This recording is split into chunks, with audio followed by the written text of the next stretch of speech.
Assalamualaikum warahmatullahi wabarakatuh. Jumpa lagi bersama Pak Guru dalam pembahasan pelajaran fikih kelas 5. Bagaimana kabar kalian murid-murid? Pak Guru berharap kalian baik-baik saja dan tetap semangat meskipun di rumah. Pembelajaran kali ini terkait orang yang berhak menerima dan orang yang tidak berhak menerima zakat fitrah. Jadi masih seputar zakat fitrah. Murid-murid tentu masih ingatkan zakat fitrah itu apa, takarannya berapa, kapan zakat fitrah itu dikeluarkan atau diberikan. Oke, sekarang mengenai siapa saja yang berhak menerima zakat fitrah itu. Nah, simak baik-baik ya murid-murid agar murid-murid dapat memahaminya dengan baik. Jangan sampai murid-murid tidak menyimaknya. Pak Guru khawatir nanti murid-murid gagal fokus dan gagal paham. Murid-murid, sebelum kita lanjutkan pembahasannya, mari kita awali dengan bacaan Bismillahirrahmanirrahim. Murid-murid, untuk lebih mempermudah tentang menghafal 8 asnaf penerima zakat, Pak Guru akan mengajak murid-murid bernyanyi, yaitu judulnya 8 asnaf yang berhak terima zakat. Ini lagunya kita niru lagu Yalal Waton. Kalau tidak salah lagunya seperti ini. Yalal Waton, Yalal Waton, Yalal Waton. Nah, itu nanti kita tiru liriknya saja, lagunya saja kita tiru. Menggunakan lirik 8 asnaf yang berhak terima zakat. Pak Guru mulai ya. 8 asnaf yang berhak terima zakat. 1 fakir, 2 miskin, 3 amil, 4 mu'alaf, 5 riqab, 6 gharim, 7 fisabilillah, 8 ibnu sabil. Itu semua 8 asnaf yang berhak terima zakat. Itu semua 8 asnaf. 8 asnaf yang berhak terima zakat. 1 fakir, 2 miskin, 3 amil, 4 mu'alaf, 5 riqab, 6 gharim, 7 fisabilillah, 8 ibnu sabil. Itu semua 8 asnaf yang berhak terima zakat. Itu semua 8 asnaf. Nah, murid-murid tentu bisa menirukannya ya. Oke, mudah kan? Jadi ada 8 asnaf yang wajib menerima zakat. Yang pertama fakir, yang kedua miskin, yang ketiga amil, yang keempat mu'alaf, yang kelima riqab, yang keenam gharim, yang ketujuh fisabilillah, dan yang terakhir yang kedelapan yaitu ibnu sabil. Mengenai ciri-ciri kedelapan golongan tersebut nanti Pak Guru jelaskan di sesi berikutnya.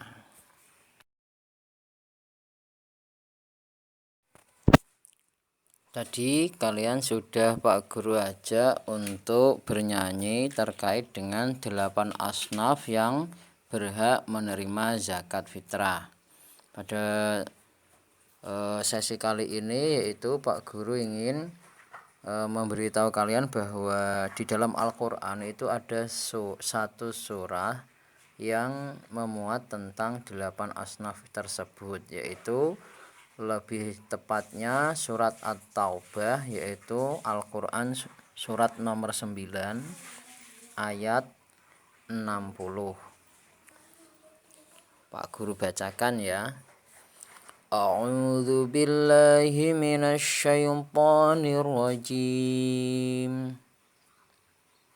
Innamas shadaqatu lil fuqara'i wal masakin wal 'amilin 'alaiha wal mu'allafati qulubuhum wa fir riqabi wal gharimin wa fi sabilillahi wa ibnis sabil fariidatan minallah wallahu alimun hakim. Shadaqallahul azim. Nah, artinya bisa murid-murid baca sendiri, murid-murid cari di Al-Quran, dan murid-murid baca terjemahnya. Atau murid-murid bisa men-skip video ini lalu murid-murid baca artinya.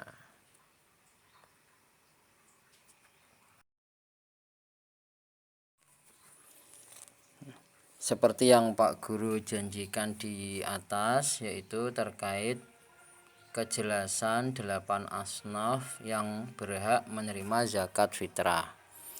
Yang pertama yaitu fakir.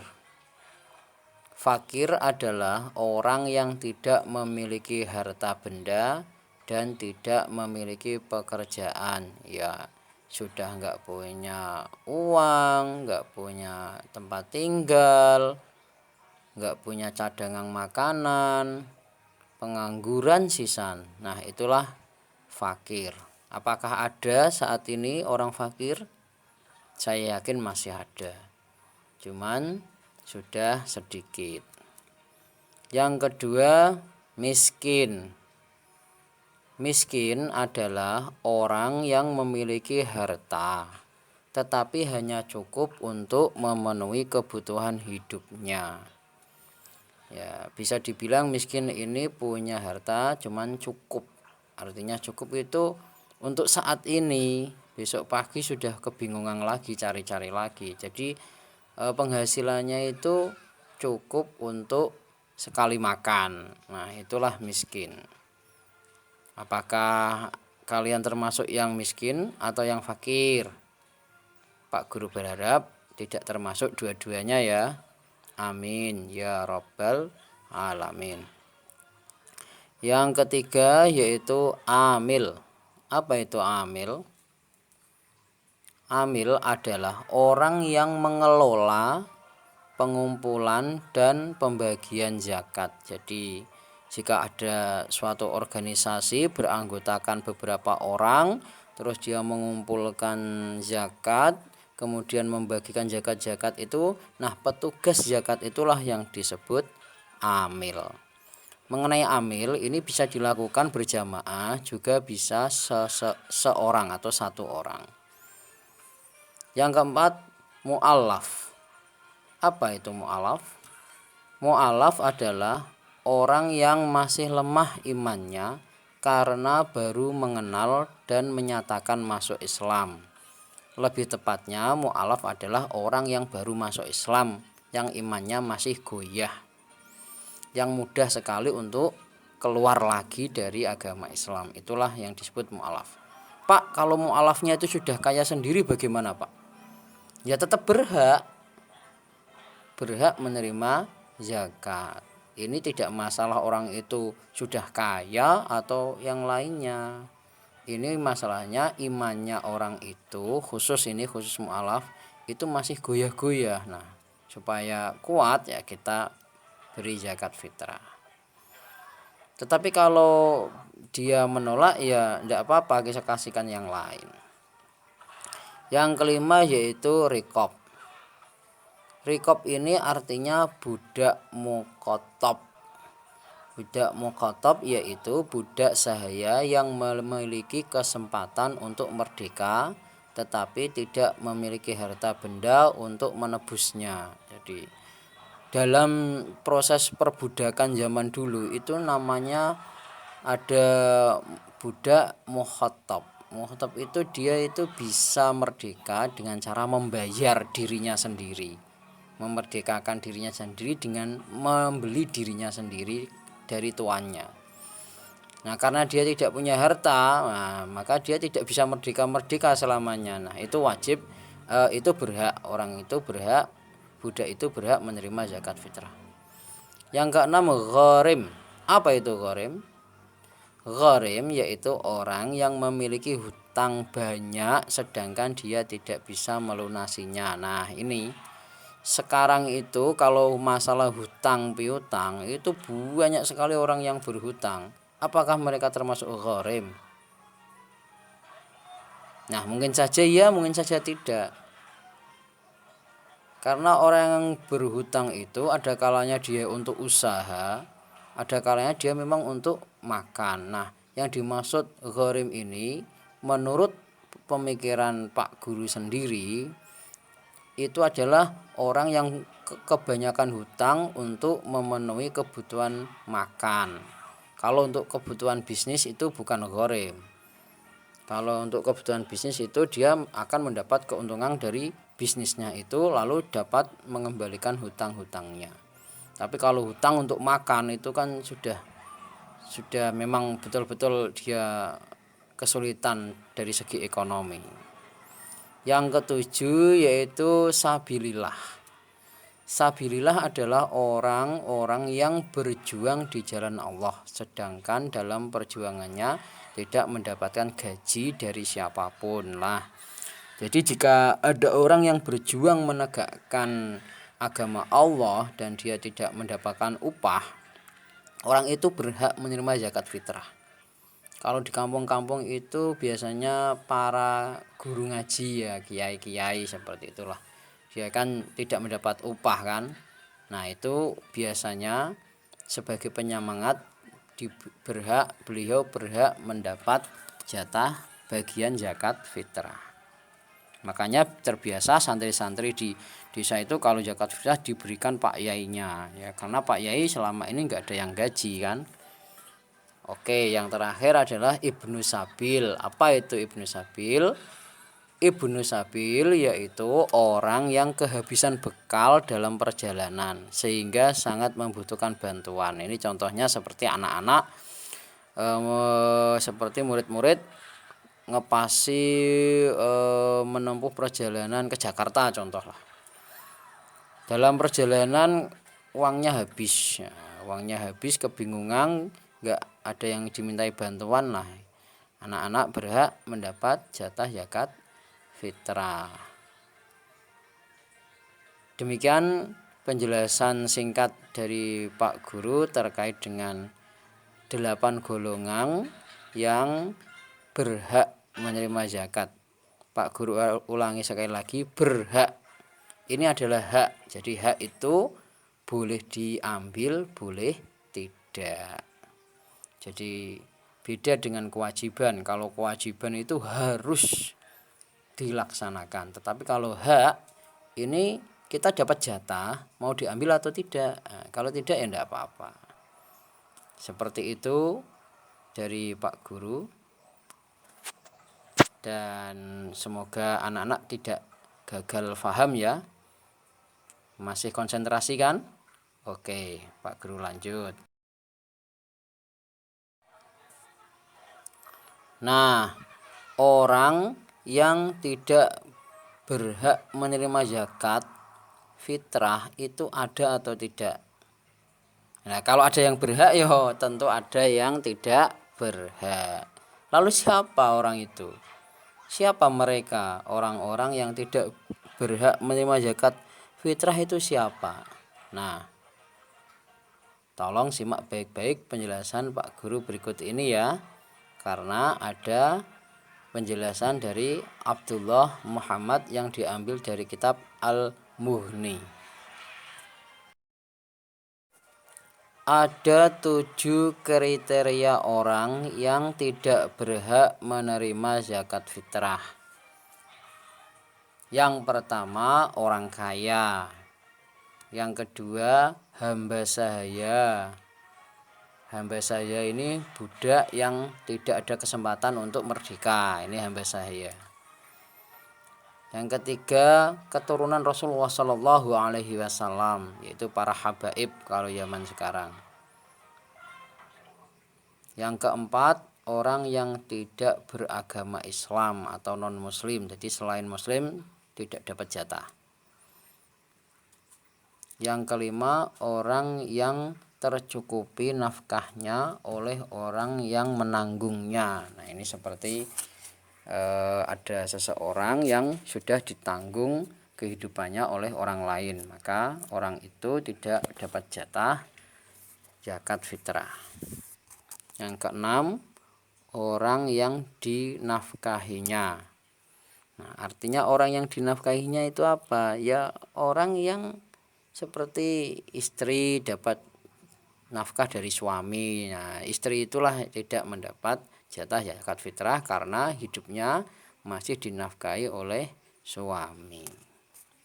Yang terakhir adalah orang yang fisiknya kuat dan berpenghasilan cukup. Jadi orangnya itu sehat jasmani rohani dan mempunyai pekerjaan yang dapat penghasilannya itu perharinya cukup untuk memenuhi kebutuhannya. Itu tidak berhak menerima zakat. Cuman pada akhir-akhir ini banyak orang yang sering sekali royoan menjadi orang miskin. Kalau temannya dapat, dia tidak dapat, iri. Ya, temannya dapat bantuan, yang lain yang sini tidak, lalu kita iri. Nah, itu sebetulnya tidak seperti itu kriteria orang yang miskin atau lainnya. Jadi semoga kita termasuk orang-orang yang kuat dan berpenghasilan cukup dan tidak termasuk orang-orang atau golongan-golongan yang berhak menerima zakat fitrah. Jadi kita berusaha untuk menjadi orang yang mengeluarkan zakat fitrah saja. Jangan sampai menjadi orang-orang yang berhak menerima zakat fitrah. Toh kalau seandainya kita itu diberi tugas untuk menghimpun zakat fitrah itu, ya jatah kita bisa kita ambil dan bisa kita limpahkan ke orang lain. Jadi apapun posisi kita tetap harus bersyukur kepada Allah Subhanahu wa Ta'ala dan tidak iri pada status rizki orang lain. Itu adalah pesan dari Pak Guru agar kita bijak menyikapi bantuan-bantuan dari pemerintah, dari teman, dari amil zakat dan lain sebagainya.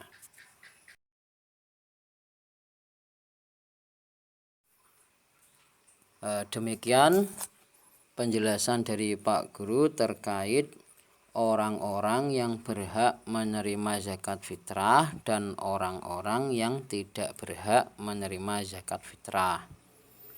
Sampai di sini apakah murid-murid sudah paham atau masih gagal fokus?